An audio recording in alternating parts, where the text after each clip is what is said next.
Here's your Farm and Ranch Report from the Montana Ag Network. Welcome back for our Farm and Ranch News. In the top of our headlines, we see that for the first time in a year, corn prices in China's key animal feeding hubs, such as the Shandong province, had been trading at a rare sustained premium to wheat for most of this past year. But those Chinese corn prices are starting to plummet. That's because corn production hiccups and a drawdown in stocks last year led to a slide in supply that pushed domestic prices to record highs.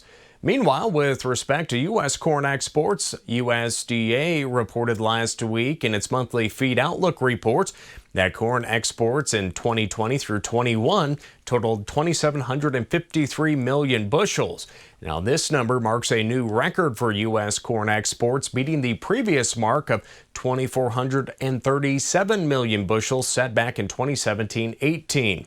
U.S. corn exports benefited from strong feed demand from China, coupled with production issues in other major exporting countries, notably Brazil and Ukraine. In beef news now, USDA is forecasting beef production to increase this and next year. World Agricultural Outlook Board Chair Mark Jekanowski explains more.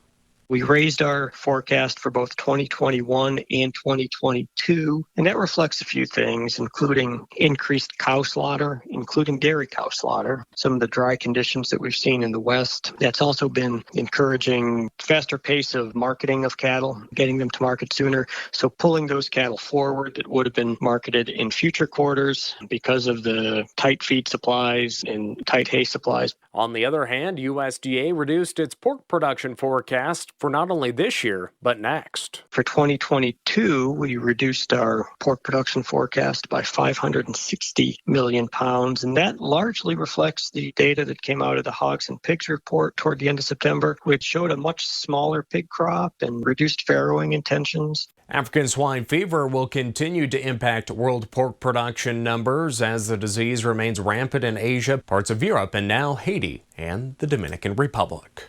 We'll be right back.